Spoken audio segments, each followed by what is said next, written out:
I'm a graduate student in London, based in London, but currently I'm in the Bay Area for a conference. And I usually work in logic and philosophy, but I worked on this AI regulation project for a long time, over 2 years or 3 years already with Dr. Sloane. And I think there's important synergies and systematization that is relevant. And I'm really looking forward to the discussion. And I'm also to your opinions and experiences, because I think Dr. Sloane also would contribute that much more. So yes, I'm looking forward to it. I'm presenting the paper, A Systematic Review of Regulatory Strategies and Transparency Mandates in AI Regulations in Europe, the US, and Canada. This was part of the Data for Policy Conference 2024, and I presented it in London, and now it's also published as an article, and I'm really looking forward to now discussing it as a fireside chat. This is joint work with Dr. Mona Sloane. As we said, she's unforeseen circumstances, she can't join today, but she is an assistant professor of data science and media studies at the University of Virginia. So on the one side, we have the applied AI work on fair, accountable, and transparent AI, putting guardrails into place. The cornerstone of safe and equitable AI systems is considered to be AI transparency. And AI transparency is not only a legal and a regulatory concern, but also a technical and socio-technical concern. And this research on applied methods for opening up AI's black box and developing fair, accountable, and transparent machine learning techniques has been rapidly growing over the past few years. And it is, however, often not informed by a close reading of the AI regulation discourse. So AI regulation has become a geopolitical concern. One can call it a race for AI regulation. And this has been interpreted as very fruitful for identifying best policies and regulatory tools. But there's also been an absence in a global harmonization in AI regulations. And importantly, in these debates about AI regulations and the global race, often the regulation at the state and at the local level are forgotten, but these are an important part. And so we, in our paper, try to bridge these two sides. So the disconnect between the applied research on fair, accountable, and transparent AI on the one side, and on the second side, the ways in which AI policy discourse frames and treats the same issues. And this is the context for our paper. So we want to address this disconnect between AI policy and applied AI research methods. And we do this by identifying patterns in regulatory strategies and transparency mandates, and to create synergies between AI policy, social science research, and applied AI work on compliance. So we are interested in the ways in which AI is strategically approached and how AI transparency is framed within AI regulations. So we survey the landscape of proposed and enacted AI regulations in Europe, the US, and Canada, which are geographies that house growing AI industries and that also demonstrate a high level of regulatory activity. And based on this data set, we provide a qualitative analysis of the regulatory strategies and patterns in AI transparency. So the overall research questions are: what are the regulatory strategies in existing AI regulations in Europe, the US, and Canada? And what are the patterns of AI transparency measures? Good. So now we can come to the methods. So here, to the data collection and the data analysis. So to respond to these research questions, we collected and analyzed AI regulations. Our data collection focused on regulations addressing the functioning of AI and the operation of AI. So we were interested also across the levels of government. The regulations had to be either enacted or not enacted. So the sample also includes inactive regulations and is thus also a study of aspirations of AI regulations next to the ones that are already in place. And the final data set comprised of 129 regulations. All regulations are collected between 2016 and 2023. This is when they were enacted, and they are distributed across the level of government. So we can see in this pie chart, there's 22% of the regulations are at the local level, 53% on the state level, 23% again on the national, and only 2% on the transnational level. And our data set is heavily skewed towards the US for a number of reasons, but nearly 90% of our regulations come from the US, and only 8% are European. And in the figure on the right, we can see the regulatory initiatives in the US on the subnational level. So in the states highlighted in green mean that there has been at least one enacted AI regulations by 2023 when we stopped the collection. And the states in yellow have at least one proposed one. And then the green pins mean that there are local regulations that have been enacted. And here we can see a clustering already, one in Massachusetts and one in the Bay Area. In the Bay, there's already 7 local regulations only in a very small geography. And these local regulations very often also share formulations and use similar requirements, sometimes using the same wording. So this is our data set. Our data analysis used the qualitative quoting approach, and we used a combination of descriptive and evaluative codes to analyze this.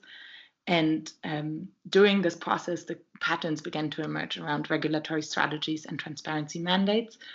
And we consolidated these codes.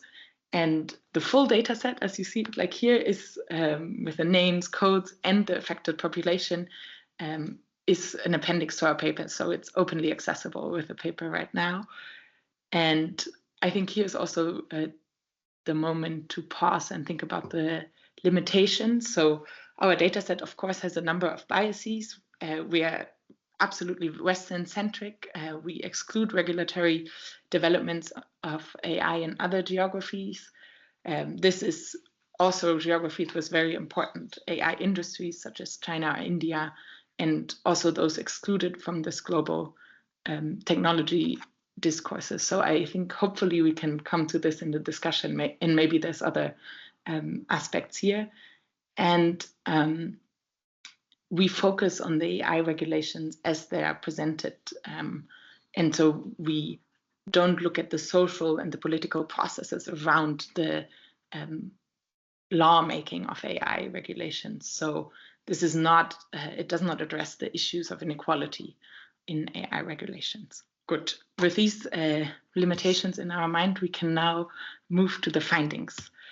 And this is on the one side, the regulatory strategies with which I'll begin, and then the transparency mandates. So there are 3 types of dominant regulatory strategies. We have 42% of the sample are overhauls, 50% are novel AI regulations, and 8% are omnibus regulations. Overhauls is, I think, the most straightforward type of regulation. It uses existing legal frameworks and changes them with respect to AI and focuses on the specific risks of AI systems. And the driving question is how existing regulatory frameworks can be leveraged for AI-specific risks. And a good example of this is of an AI-focused overhaul is in US anti-discrimination legislation. So, for example, there's a proposed amendment to the 1945 New Jersey law against discrimination, which seeks to account for discrimination that can occur in the use of automated decision systems or AI. Now, the second dominant or the biggest group are the novel AI regulations that are exclusively focused on AI. So within this type of strategy, there's a pattern. So novel AI regulations tend to focus on the artifact of AI, so a specific type of AI regulation, such as facial recognition technology, or a specific use, or they tend to they aim to increase AI literacy, for example. So an example for AI literacy is, again, in a New Jersey Act that demands a study of the effect of the impact of AI on the growth of the state's economy and looking to upskill the workers. Good. So the third and the smallest but powerful regulatory strategies are omnibus regulations. So they are large in scope, not constrained to any specific sector, and may contain more than one substantive matter. So they are rare and take a long time to develop. And of course, our prime example here is the EU AI Act, which also deploys a risk-based approach. I'm sure many people are familiar with this. Now we can look at the regulatory strategies by the AI localism level. So we can observe that on the state and local level, regulations are generally novel AI regulations or overhauls. Omnibus regulations are usually at the transnational and national level. And even though omnibus regulations are a minority in the sample, they generally affect more people than novel regulations or AI-focused overhauls. So in Europe, for example, very early on, AI was considered to be a matter of the EU rather than national legislation. And so the EU began working on the topic as early as 2017, and this development effectively halted national and state development of regulations. And the figure also, again, shows our skew towards US regulations this way. Good. So much to the regulatory strategies, our novel AI regulations overhauls, and the omnibus strategy, and then we can go to transparency mandates. So we identified 6 categories of transparency mandates. They are human in the loop, red teaming, assessments, disclosures, and audits and inventories. So 8% of all transparency mandates are human in the loop requirements. Many regulations treat human intervention as a pathway to mitigate potential AI harms, and this usually requires at least a partial opening up of the AI black box. And so here the system has to be designed in a way such that a human can actually intervene. 35% of the regulations are assessment, so this is the largest category. They are techniques designed to evaluate systemic risks and impacts of AI. So they're typically articulated in terms of civil rights and liberties, and are mandated both ex ante and ex post, so pre-deployment and post-deployment. I think it makes sense to go directly to audits, which are 16% of the sample, because they can be understood as an ex post assessment, and they are featuring prominently in many AI regulations, and they compared how an AI system should behave to how it actually behaves. Then the next important category, of course, are disclosures, which are a clear and conspicuous notice that an AI system is used.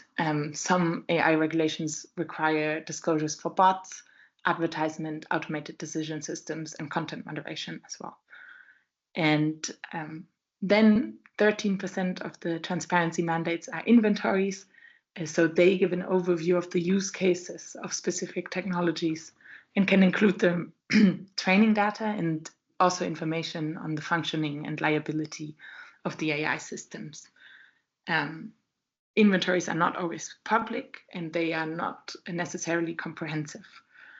And finally, the last one, red teaming, I think it is the smallest category, and it's a novel method designed to test AI systems vulnerabilities.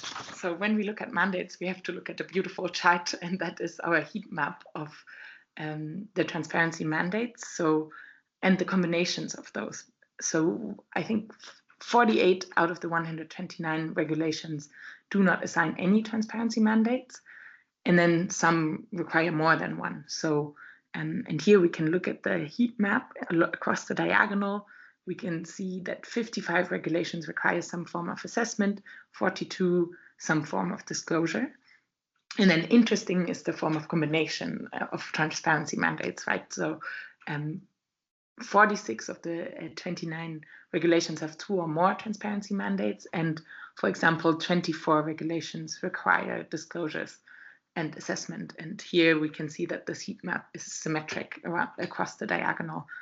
And important here to note is that the transparency mandates that we identified here in the 6th main term, they should not be taken as comprehensive nor as best practice. I think we want to caution against them being used in a checkbox manner, right? Rather, we envision a future where socio-technical research can build on these patterns and push forward with applied research methods on any of these mandates. And this leads us to the conclusion of the first brief overview. So we provided a bottom-up analysis of the 129 AI regulations in Europe, the US, and Canada across levels of government. And we identified patterns in regulatory strategies and transparency mandates. We examined this so that the applied socio-technical research can conceive of compliance techniques. And we hope that we were thus able to build this bridge between AI policy and the applied compliance research. And we hope that there's a bunch of future work, which we can hopefully also discuss later. So the analysis of the regulations left out in the studies other geographies. And this was already debated a little bit at the conference, Data for Policy Conference 2024. Then ethnographic analysis of the lawmaking process and the inequalities therein. And finally, we would be interested to research how participatory policymaking and compliance processes could be conceived of. And here's the final slide. So for the fireside chat, I'm really looking forward to this discussion and particularly hearing your opinions.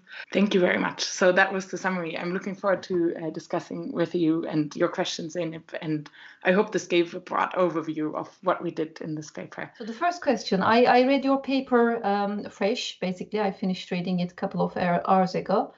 And when I was reading, one thing that sort of came out immediately is that for US, the Omnibus regulation is that you're mentioning is the executive order of Biden, but it has changed now. So first thing, basically, what are you observing that is happening in the US, and do you have any insights onto how things are moving in that space?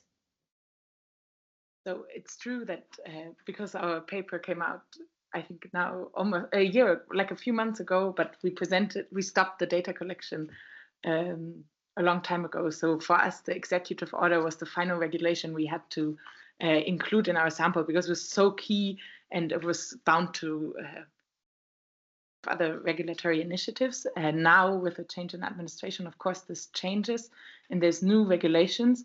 But what I think we can gain from our analysis is that this graph of all the states of the US that already have regulations on AI and that try to mitigate specific harm. So that even if the federal government and the new administration doesn't want to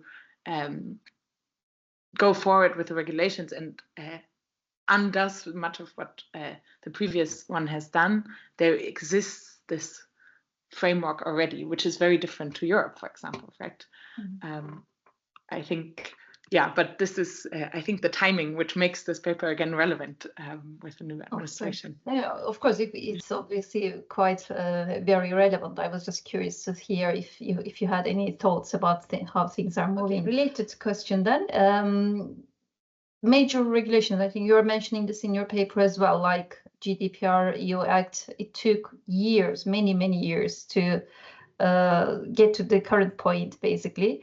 And at the same time, you're also mentioning in your paper that the regulations are continuously evolving as things change as well, but the rate doesn't seem to be matching quite. So years versus, well, technology develops, well, suddenly you have something that's called ChatGPT, and that takes the focus from narrow AI systems to the general Gen AI systems, essentially. So is there anything, I mean, how do you have any insights on how regulators or regulatory approaches can cope with this sort of mismatch, essentially, between regulation and technological change? I think that is a very good question, very relevant. So, of course, we just finally see the EU Act panning out, and we will probably need some time until we get some results. And we have new technologies developing constantly. So it's exactly a dilemma that you mentioned, the mismatch between the two. I think what is interesting is here the different regulatory strategies, because if we can leverage, and many states do this in the US, right, leveraging existing regulations to adapt them to AI, so then the process doesn't take so long and you can adapt the existing frameworks. And on the other side, you have new technologies hopefully would be covered by the Omnibus regulation, right? So using the existing tools of regulatory, of lawmaking, and then trying to devise new things. I think this is the idea, to go probably also from the different levels of government, right? To have the EU that takes so long, but likely there should be also a bottom up from the state and local level to adopt changes to specific occurring problems because of new technologies, like New York City for hiring. They did a very important law that regulates the use of AI in hiring processes and interviews, and so they can change this rather quickly. And if this would be combined with this transnational approach, I think this is one idea to do the mismatch. I hope. Yeah, I don't think this is a very good answer, because this is the dilemma we are finding ourselves in, right? It's a very good answer. It's a very difficult question, and it's hard to have an answer. Actually, and with full recognition of that, I asked it anyway. Hi, Elena. It was a really interesting presentation. I started reading the paper. I'm also working on transparency, but in the sense of accountability. So your paper has a lot of insights. My question is, when you were doing the mapping, would you consider transparency as what? Because in terms of transparency, there is a huge discussion about if you consider transparency as an access to information, for instance. So for example, the right of access to information to different companies, to the government that are using AI systems, or in terms of accountability, to account for.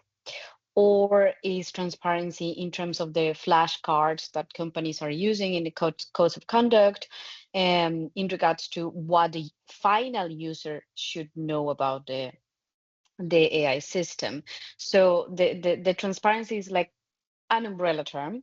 So I'm wondering if you pinpoint what transparency means for your research, and specifically if you also encounter the clash between transparency in terms of access to information from public agencies, because I know in the States they do have, and the freedom of expression request. So whenever you have a freedom of expression request, you can request information from public agencies or private entities, depending on the country. But when this is in place, plus the transparency, these two seem to clash over. So I don't know. I know it's really difficult question. It's really specific, but perhaps you encountered these within your research. I'm wondering about it. Yes, thank you so much, Lorena, for the question. I think it's very interesting to hear your perspective on this, actually working on AI transparency and accountability. So I think what we did, we somehow took a step back and first read the regulations and then tried to identify patterns. So we didn't come in with a set in stone definition of transparency, but we rather looked at, okay, how is it being used? And then in the clustering of transparency mandates, you can see these different types of transparency that you mentioned, right? There's these inventory, access to information about the systems. Then there's audits that look into the technical of the AI and maybe more accountability. So I think this question is highly relevant because for us, when I say transparency mandate, I mean it in the broadest term possible because this is how it's being used in the regulations. But what do you observe, or where do you think regulation could be useful here in supporting this strive for accountability, for example, or the freedom for information requests? I think that would be interesting if I can ask a question back. Yeah, no, definitely. It's just because, well, what you did actually, it links and connects to a research that was done with one of master's students. I work at the RUG, and she works for digital humanities. So what she did was mapping the regulation in Europe and in English in regards to what is the real meaning of transparency and how is linked to other principles, especially to accountability. So we found out that in most of the English legal guidelines and ethical frameworks about AI, it was always referred to transparency, never defined, but always referred to transparency in terms of transparency means accountability and accountability means transparency. So they are so linked, but they are not a clear explanation of what it is, each of those. So I was wondering if you perhaps identify different patterns, because we found a connection between transparency and accountability, as I just explained, but also in terms of access to information and limitations to those to that access. So mostly they were referring to transparency in some of the regulations in terms of limitations. So we are transparent, but except when it's national security, for example. We found this exception so often. So national security was always there. And then then we chose just one country. Okay, what does it mean national security? And then it could mean anything and everything. So then it becomes really blurry in terms of, okay, but what can I actually disclose, or what should I actually disclose? So I was just really wondering, because it seems aligned with the research that we've done with these master students. I will forward to you because she used BERT from digital humanities to map all the patterns in terms of natural language processing with the different regulations. So I will definitely send it to you. It's on the way to be published, but yeah, we are waiting for some other results. Thank you. That's great. Thank you so much. I would be very happy to read this. And I think you are exactly touching the point of being, I think this is where logic also comes in. You have self-referential paradoxes, right? Referring one to each other and a lot of circularity. And I think the next step is moving from this observation to the compliance and kind of bridging this finding of these different, this messy understanding of transparency to make that clear so that actually compliance researchers can still use the AI regulations that are given. Yeah, thank you very much for your excellent presentation. I have been working on examining different approaches to regulation in different places like US, EU, and China, Russia, and other countries. I'd be interested in learning to what extent that these regulations you examined are sector-specific or application-specific. And then do you see any differences depending on different sectors, then which approaches are taken or which approaches are not taken, for example, depending upon the applications or sectors? It's a great question. So I think for us, we had these different regulatory strategies, right? Where we had the overhauls of existing regulations, then the Omnibus and the novel AI regulations. And this is where the sector specificity comes in. So in novel AI regulations, we observed that it's often either for a specific type of AI technology, so like facial recognition technology, or for a specific application in for a specific use of AI. And here we saw many different sectors, I think, and even more are developing now. So for example, hiring, we saw AI regulations for voting, then also, of course, skills and national security interests, so developing new personnel. So I think we could see a wide range of sectors, but there was no clear, like this is the one sector where everyone goes for, but different states and the different local regulations had different focuses. And I think foci. And one important one was also insurances, so discrimination and insurances. And then, so that was the sector specificity. And then you asked, the second part was, do you see specific requirements for specific applications? So I think here on the local level, for the specific AI technology of facial recognition technology, we see a lot of the same. So the regulations basically have the same setup. They use policies, they survey an approval process. And so the regulations use a similar framework, and then also disclosures, for example, in hiring and interview processes, disclosure to the candidate that you have to be let know.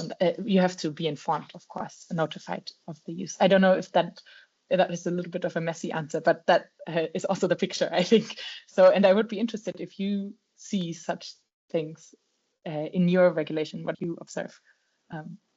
Yeah, thank you. Yeah, I thought that maybe depending on the nature of different sectors, then particular approach might be easier to take compared with others. So I might, yeah, I thought that maybe that might be a quite interesting things to explore. Well, thanks very much for that. That data is going to be a really useful resource. Explanation, spend a lot of time looking at UK politics around regulating tech and AI in particular, and I've always been looking at the EU AI Act quite a bit.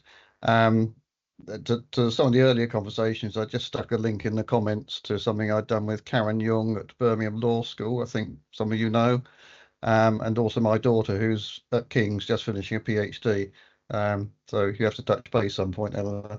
But my big beef with this whole area that I'd like if you've got any observations on from what you've looked at, is scoping of regulation. One of the characteristics of good regulation has got to be that everybody knows whether it applies to something or not.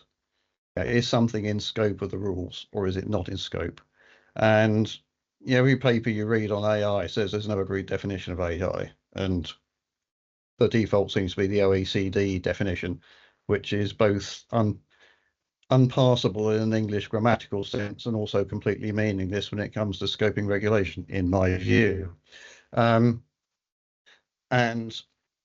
I've critiqued the EU AI Act on exactly those grounds, and apart from very specific banned application areas, it's actually quite difficult for anybody seeking to judge whether what they're doing is in scope or not. And even the European Commission's recent guidance, again, my personal view, and my daughter's incidentally, is it's 12 pages, of which 10 are complete waffle and the other 2 contradict the Act. So my question is, has anybody successfully managed to provide a scope for their regulation when they're regulating on AI? That is a great question. And also the link, I think the frustration that you express is very well founded, or at least I found it in the research, that not coming from a law background, the very language of also what Lorena said previously, right? Defining transparency, defining AI, it's very blurry. And I think interesting here, and that was a side project of this, was whether we could cluster definitions of AI and definitions of transparency, and whether there's certain things that come up again. But even within this, there's it's very hard to understand if you're not from a legalistic background. And I think this translation process is key, right? Because people have to actually understand whether they're in scope or not and how this can be applied. So I don't think I have a best case example to guide you. I think for me, the most surprising fact about the research was the local regulations that had very clear definitions and very clear approval processes, and that then also collaborated with each other or copied, I don't know, but that somehow they had a public hearing, so different approval processes and annual checks of the use of certain technologies. And I thought that was very well developed and clear in scope. And then the more up we go on the level of government, I found it to be less clear. But yeah, so I think this is very important conversations to have with the EU and the UK government, right? I don't know if that answers your question, but hopefully more conversations also in London. And yeah. One other thing that came up for me was basically you at one point you're saying that the EU AI Act aims to regulate AI itself rather than applications or specific sectors. So I wanted to, but the risk-based approach, risk-based framework, it does actually references specific use cases. So it's around specific use cases. So I'm wondering about basically about whether this creates any tensions between the two goals, and how do you understand when you, what do you mean, or what do you mean when you say AI regulating AI itself rather than other things? So the definition. Thank you very much. So you're looking at the tension within our paper. That's great. So I think what we tried to say is the Omnibus approach, the EU AI Act, is the widest that we can find. So there was a Canadian directive on AI and decision making, and it is only targeting government use. So this is a problem, right? I mean, this is not a problem, but this is a limitation. Whereas the EU wants to approach AI as a whole and in all private and public sector, but maybe the wording could be clearer for us. I think, of course, the risk-based approach, and I think many of you probably know this better than me, but you have the question is, are these categories enough, and how does this relate to the overall AI definitions? And I think probably Paul Waller has a opinion on this, right? Working on the definition. I don't know. Yes, but of course, what we try to say is Omnibus is as wide as possible, or as much as we have seen. The question is exactly what you asked also beforehand. Is this enough for the new technologies that we expect to see in the coming years? Yeah. I can never resist an opportunity to give an opinion. Thank you, Elena. Yeah, applications or I suppose one of the things which links to this definition question is the way you put it, ex ante and ex post regulation. The way I see it is this AI stuff, it's just a computer program doing hard sums, and they can be applied for all sorts of things. So if you're just looking at something that somebody's developed as a system, a pile of software, then that tells you nothing about actual risks to human beings. And the purpose of regulation is to stop one lot of people doing something which hurts another lot of people. So you really got to home in on what's going to hurt, potentially going to hurt people. And just looking at code doesn't really tell you that. So to my mind, that points to you actually got to look at each application in its context. So it's each use case, which is a combination of algorithmic method. I don't think you need to define AI. You've got to focus on exactly what people are trying to do to whom and whether that's going to hurt them.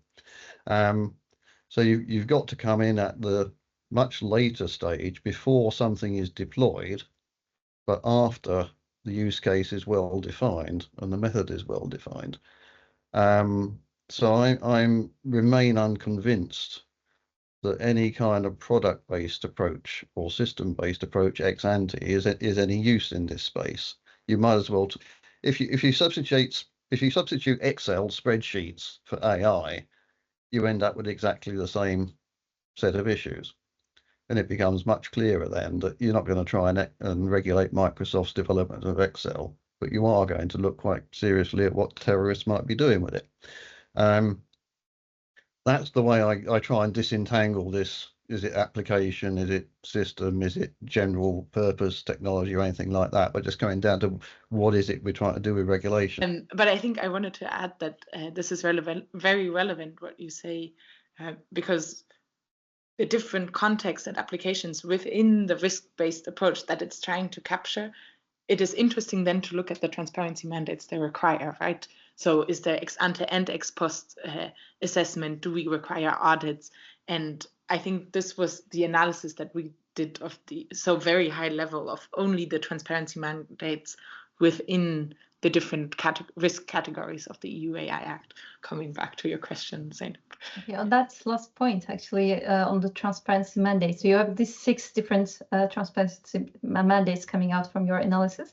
Just do you see, I mean, which of them are looking more actionable for AI developers right now, you say, or are there any that you think are being misunderstood, underused? So do you have any like comparison of the current transparency mandates in use in practice? I think what we don't see is a very clear definition of each one, and not every one of the transparency mandates is at the same level. Of course, red teaming was on the executive order. This is why we included it. It was such a key method, and I think with generative AI, we see new transparency mandates developing or coming out and being used. But yeah, I think our heat map graph matches this a little bit. So we can see assessment is the most popular one, and it's being combined with other ones. But then assessment, it's the question, is it ex post, ex ante? Who is it controlled by? Who conducts it? So, and that depends, of course, on the implementation.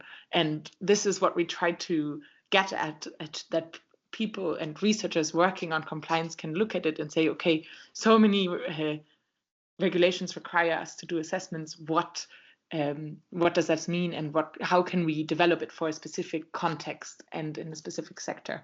So yeah, I think if we imagine back to this heat map, the combination of the different transparency mandates also makes clear that they overlap and there is not clearly defined boundaries, but that there are patterns in more predominant strategies that are required by regulations. Yeah. Well, where do you want to go from here? Basically, future directions you have already talked about, but anything that you'd like to add as a last sort of points for this presentation? I think what would be very interesting, and that was also already in the data for policy community, and this is why it's great to be a part of it, is to look at the global perspectives. So there is already this resource of all the regulations that we have now, but we're missing huge geographies. And I think that is key to move forward, looking at China, Taiwan, but also African countries. There's new and other proposals also in South America, and kind of collaborating to bring this together in a huge database that can then be used. That is the dream. But I think also other types of research. I think Mona Sloane is working on different topics in the Sloane Lab. So we can somehow, this is the broad regulation overview, and then all the different work on transparency like Lorena did, or definitions that Paul did. This is what we need, right? And then bringing this together is the key, I think. I don't know if that makes sense. For this, I think for now is keeping this data set up to date, connecting it, making it truly more global with a wider perspective, and then maybe seeing other patterns and other transparency mandates that are arising here. That's excellent. Thank you so much. It has been really great pleasure to have you at this session. Just as you were saying, we would be really also keen to continue on this global dimension. Well, 2 notes that I can probably add. We have, well, Espenar has included in the chat as well. We have our upcoming Europe conference coming in June in the Netherlands. We are also planning for another conference in Shanghai in China in October. So the topics are again AI innovation, advancing AI innovation governance and ethics, quite relevant to this topic. So watch out basically for that announcement as well. If you're interested to join us, that would be great. That's probably it for now. Thank you so much again.